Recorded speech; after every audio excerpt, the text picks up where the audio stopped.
Ser temeroso cuando los demás son avariciosos y avaricioso cuando los demás son temerosos.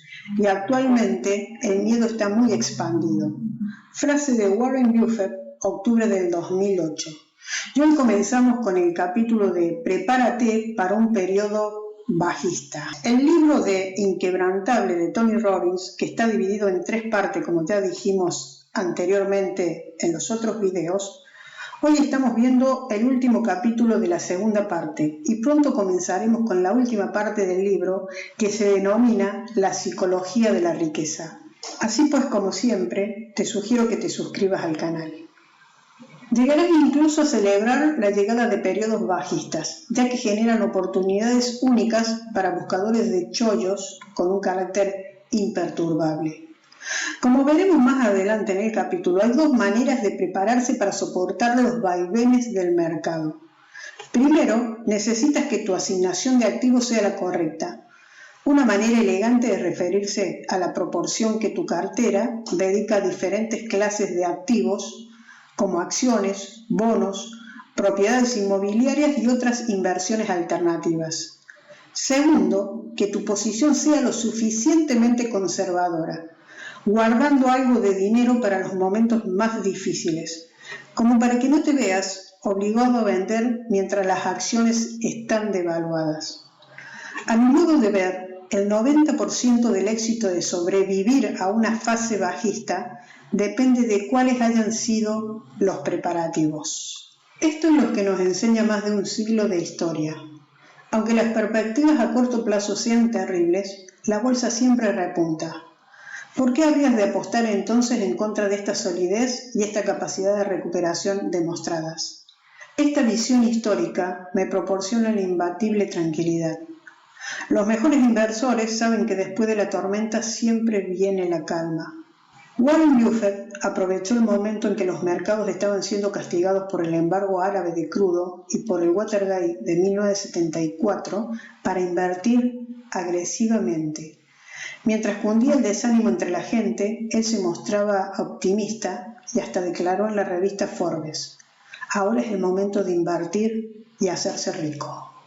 En el plano psicológico, no resulta fácil comprar en un momento de pesimismo, pero a menudo las recompensas llegan de forma increíblemente rápida.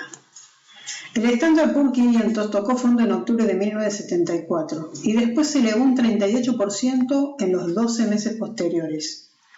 En agosto de 1982, con una inflación fuera de control y unos tipos de interés de casi el 20%, el S&P 500 volvió a tocar fondo, aunque luego se disparó y subió un 59% en un año.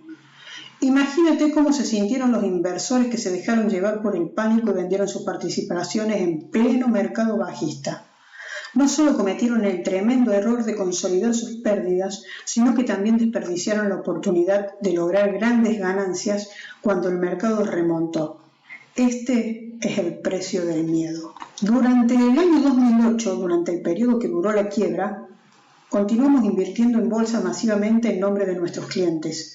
Sacamos provecho de la fortaleza de algunos activos, como los bonos, y reinvertimos los beneficios en otros más débiles, como acciones de empresas estadounidenses de pequeña y gran capitalización, valores internacionales y valores de mercados emergentes.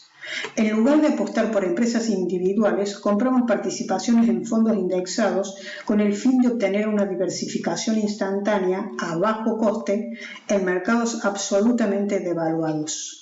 ¿Y qué tal funcionó dicha elección de inversión? Después de registrar en marzo del 2009 su nivel más bajo, el S&P 500 se revalorizó un 69,5% en un solo año. En 5 años, este índice aumentó un 178%, reafirmando nuestra creencia de que los mercados bajistas suponen la mejor de las oportunidades. Pero ahora vamos a centrarnos en un asunto igual de importante: cómo prepararnos para el siguiente mercado bajista construyendo una cartera diversificada que reduzca los riesgos y potencie los ingresos. Como asesor financiero, construyo las carteras de mis clientes combinando diversos tipos de activos, cada uno con características de riesgo y tasas de rentabilidad diferentes. El objetivo Equilibrar el rendimiento de la inversión con el nivel de riesgo que estés dispuesto a asumir. Lo bonito de la diversificación es que te permite obtener un mayor rendimiento sin exponerte a un mayor riesgo. ¿Cómo es eso posible? Porque los activos que son de distintas clases no suelen ir a la par. En el año 2008 el S&P 500 cayó un 38%, mientras que los bonos de grado de inversión subieron un 5,24%.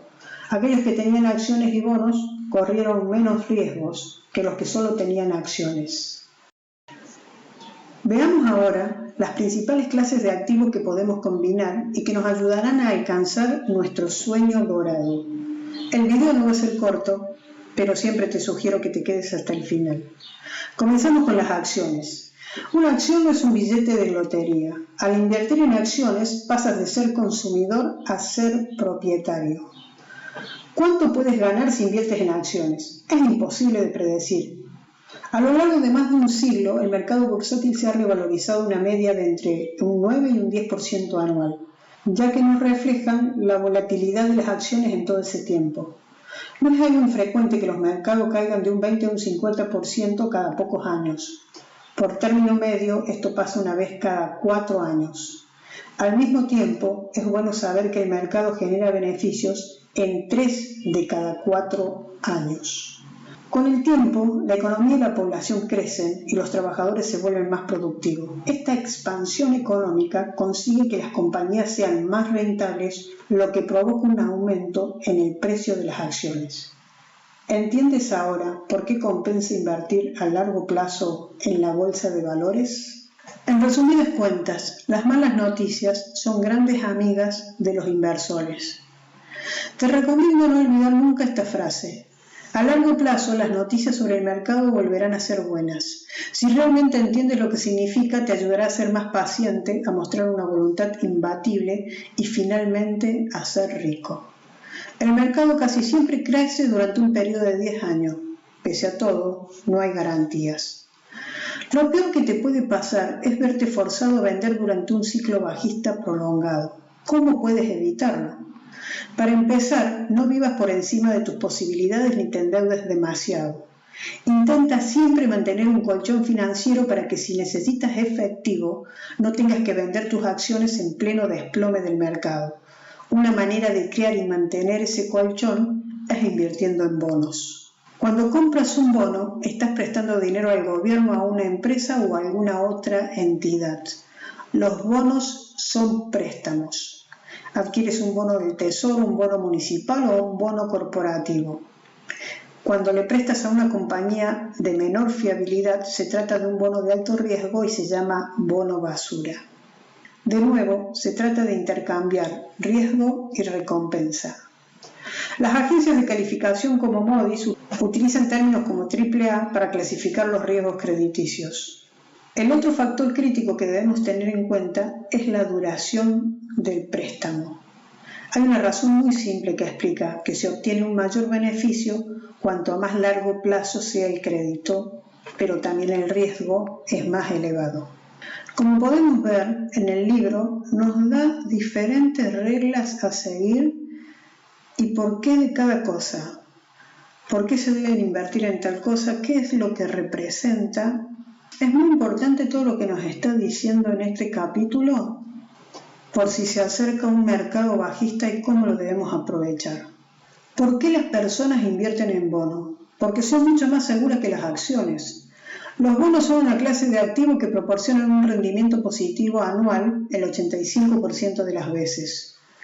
Los inversores más agresivos pueden asignar una parte de su dinero a la compra de bonos y así conseguir liquidez de una forma inmediata cuando el mercado se devalúe. Eso es exactamente lo que hicimos durante la crisis financiera. Vendimos algunos bonos de nuestros clientes y reinvertimos el dinero en acciones, haciéndonos con verdaderas gangas. En este caso nos aconseja, como muchos inversores que también lo vienen haciendo, es que no debemos invertir al 100%, sino que debemos tener algo de liquidez o invertir en algunos activos que sean fáciles de liquidar. Por dos cuestiones. Primero, ante la vista de un mercado bajista, poder tener liquidez para comprar las acciones a menor precio y después obtener ganancias. Y la segunda razón es porque ante una crisis, si necesitas dinero para vivir, no tengas que vender tus acciones a precio regalado. Ahora comienza con las inversiones alternativas. Cualquier inversión que no sea en acciones o en bonos o en efectivo se la considera alternativa. Esto incluye activos tan exóticos como una colección de cuadros de Pablo Picasso, un sótano hasta arriba de vinos exclusivos, unos cuantos coches antiguos aparcados de un garage climatizado, joyas de valor incalculable y un rancho de más de 40.000 hectáreas. En este libro nos vamos a centrar en las alternativas más populares e interesantes para un mayor número de personas. Pero antes de empezar, quisiera hacer una advertencia. Muchas de las alternativas que vamos a ver son ilíquidas, es decir, difíciles de vender. Carecen de ventajas fiscales y soportan unos costes elevados. Dicho esto, quisiera añadir que poseen dos grandes atractivos. Son capaces de generar rendimientos superiores y pueden ser independientes de los mercados de valores y de bonos, lo que resulta útil a la hora de diversificar nuestra cartera y reducir el riesgo asociado. Por ejemplo, si el mercado bursátil cae un 50%, tu patrimonio neto no tiene por qué perder un 50%, ya que tus huevos no están en la misma cesta. Cualquier desafío al que te enfrentes será mucho menos grave. Pasemos a analizar 5 alternativas. Empezaremos con 3 que son de mi agrado, seguidas de otras 2 que no lo son. Seguro que sabes de alguien al que le ha ido muy bien invirtiendo en propiedades inmobiliarias, pero la mayoría de nosotros no podemos permitirnos diversificar a través de la compra de un montón de casas o departamentos. Esto es uno de los motivos por los que me gusta invertir en fondos de inversión inmobiliaria. Gracias a ello conseguimos una amplia diversificación, tanto a nivel geográfico como entre diferentes tipos de propiedades, sin complicaciones y a un coste bajo. Por ejemplo, puedes tener una pequeña participación en un REIT que invierte en activos como edificios de apartamentos, torres de oficinas, residencias de ancianos, consultas médicas o centros comerciales. No solo te beneficias de cualquier apreciación del valor de los inmuebles subyacentes, sino que además recibes un considerable flujo de ingresos.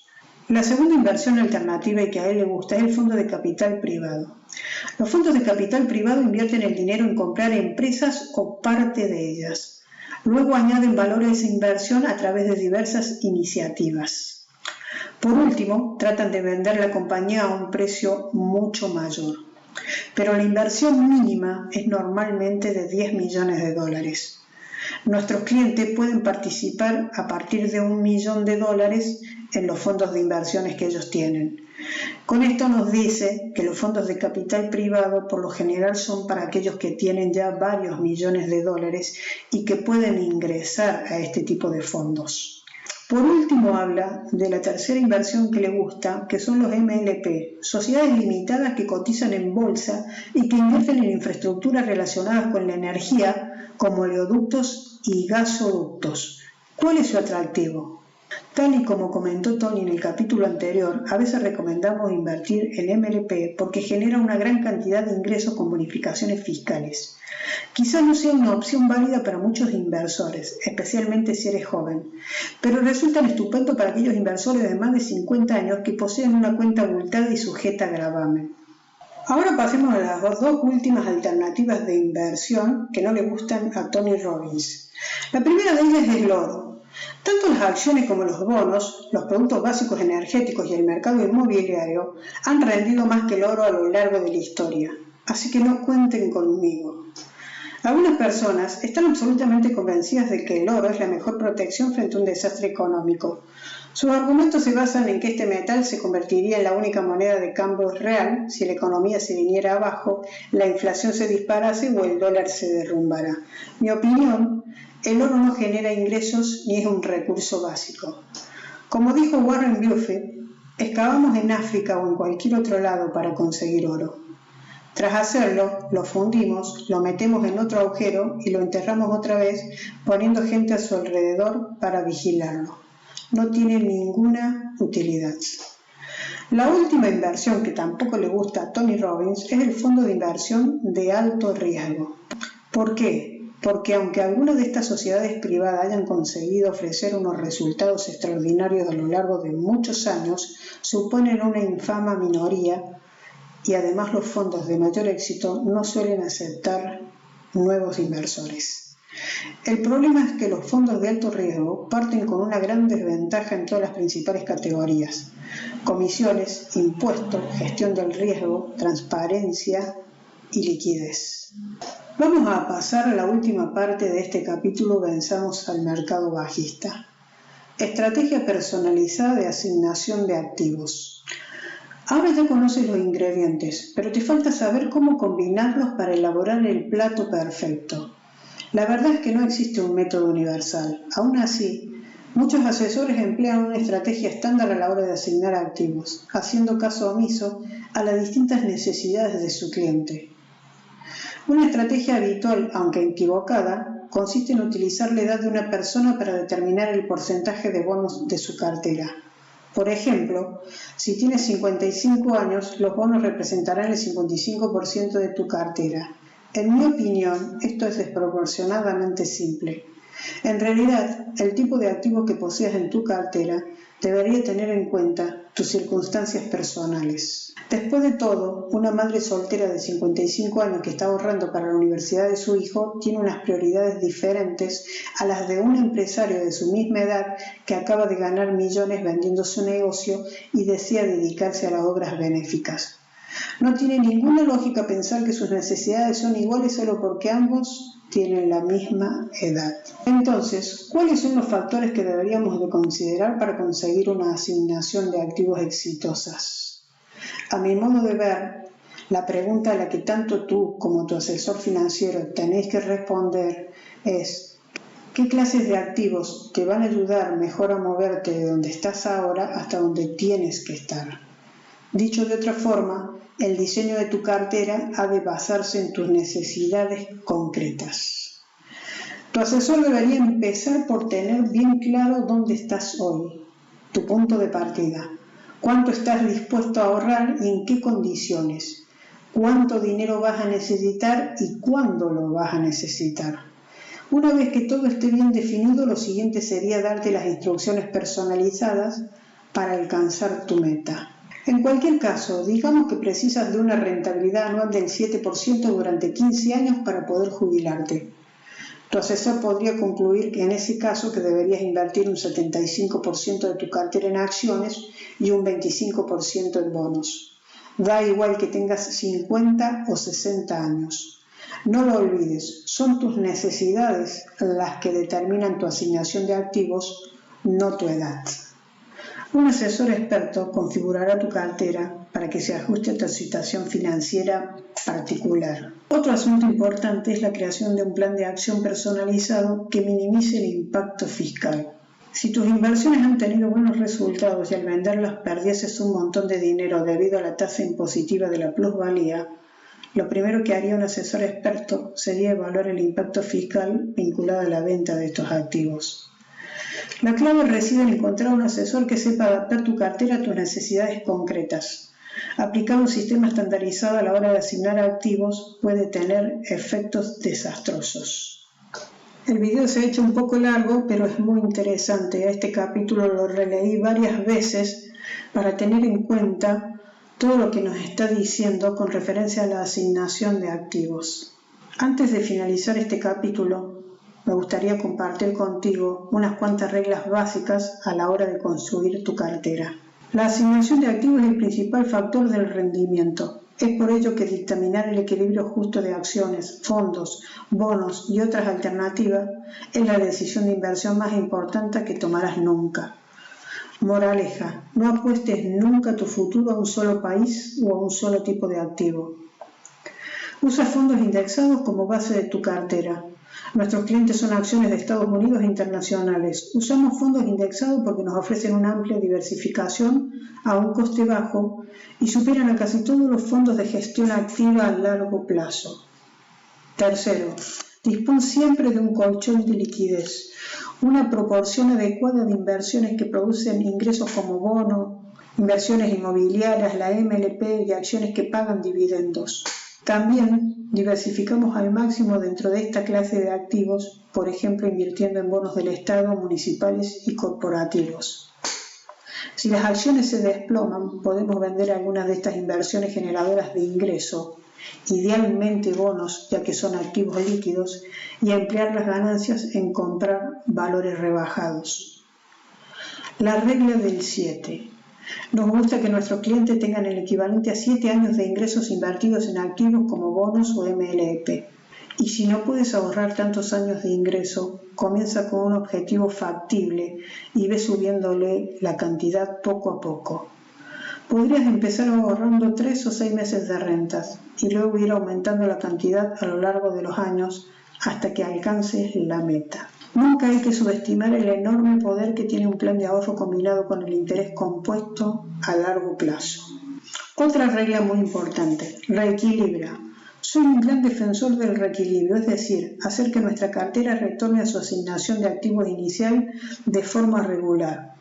Así es como funciona. Supongamos que empezamos con una inversión compuesta en un 60% de acciones y un 40% de bonos. Si el mercado de valores se desploma, nuestra inversión pasaría a estar formada por un 45% de acciones y un 55% en bonos. En ese momento realizaríamos un reequilibrio vendiendo los bonos y comprando acciones. Los inversores que no tienen éxito son los que tienden a comprar lo que está subiendo y a vender lo que está bajando. Una última palabra. Un mercado bajista es un regalo que recibes de media una vez cada 3 años. No es el momento de luchar por sobrevivir, es el momento de prosperar. Espero como siempre que este video les sea útil a todos ustedes. Nos estamos viendo en el próximo video de Aprenda sobre Dinero. Y debo recordarles que este es un video para escucharlo más de una vez.